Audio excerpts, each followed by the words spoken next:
Isu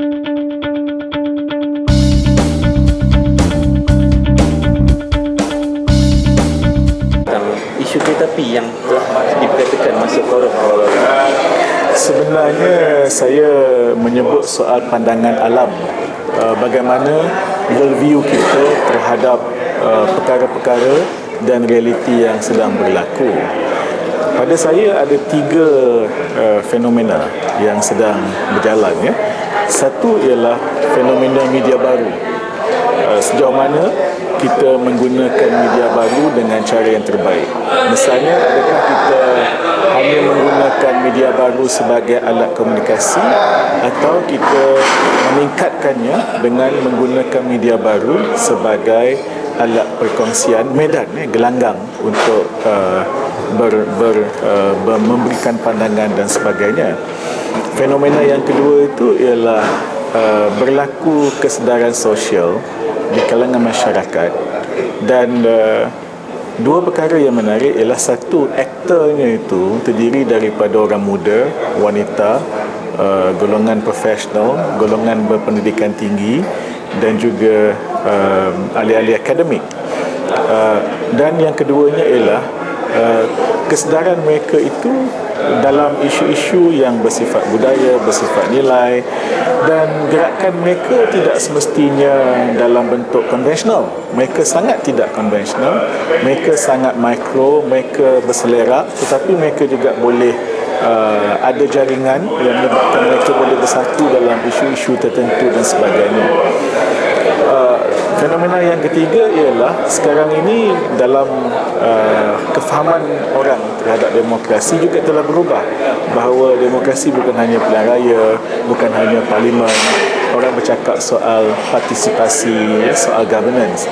Apabila ketiga-tiga fenomena itu bercantum, dan ini sebenarnya telah bercantum, itu yang saya katakan berlaku fenomena kereta api bergerak.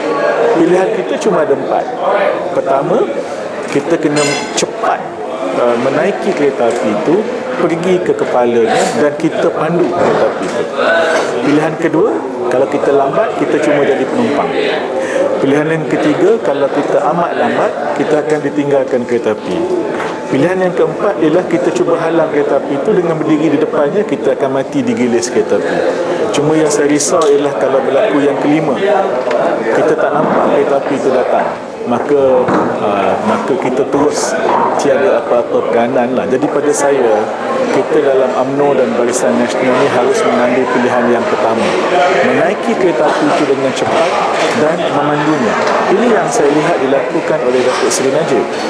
Beberapa contoh, misalnya beliau menggunakan media baru bukan hanya sebagai alat komunikasi, tapi dia berinteraksi. Maknanya Datuk Najib gunakan media baru itu sebagai gelanggang. Yang kedua, Datuk Najib faham bahawa ada kesedaran sosial baru di kalangan masyarakat. Sebab itu dalam banyak hal Datuk Seri Najib sangat terbuka untuk membincangkan isu-isu, hatta isu-isu yang dianggap oleh setengah pihak sebagai sensitif. Tetapi Datuk Najib tahu bahawa perkara itu kalau kita tak bincang, orang lain akan bincang, dan kita akan kehilangan dari segi pengaruh politik. Dan yang ketiga, dari segi politik juga kita lihat, misalnya bila Datuk Najib nak menggubal ETP dan GTP, dia tak buat sorak, dan dia tak buat hanya di kalangan pemimpin kerajaan saja, dia buat makmal. Maksudnya apa? Membawa masuk semua kumpulan yang berkepentingan untuk berpartisipasi.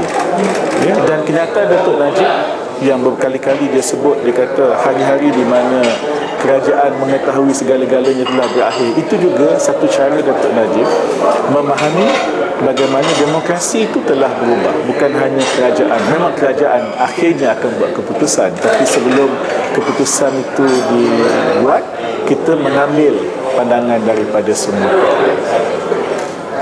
Pelaksanaannya macam mana? Ada komunikasi politik yang lebih baik. Cara kita misalnya dalam media baru, bukan hanya menggunakan media baru, tetapi kalau saya misalnya sedang berdebat dengan CA, saya kena ingat bahawa perdebatan saya dengan si A dalam media baru itu dilihat oleh B, C, D sampai X, sampai Z. Jadi bahasa yang saya gunakan, hujahan yang saya gunakan untuk berdebat dengan B itu bukan hanya untuk memenangi B, tetapi untuk memenangi C, D, E, F. Jadi itu yang harus kita lihat dengan tepat. Ya. Bukan hanya saya lawan bukan B, A. Ya. Bukan hanya saya lawan A, tapi ada ramai yang menyaksikan. Sebab benda itu berlaku dalam alam maya yang begitu luas tanpa sempadan. Pada saya, turun padang adalah satu pendekatan yang bukan baru untuk UMNO dan Barisan Nasional, dan ini mesti diteruskan kerana pengundi kita dia tidak bersifat homogeneous. Ada pengundi yang nak turun padang dalam bentuk fizikal begitu, namun ada pengundi yang nak kita turun padang di alam maya. Ini yang juga dilakukan dan perlu kita tambah lagi. Jadi pelbagai pendekatan itu saya fikir insya-Allah akan banyak membantu memperkuatkan sokongan rakyat kepada kita.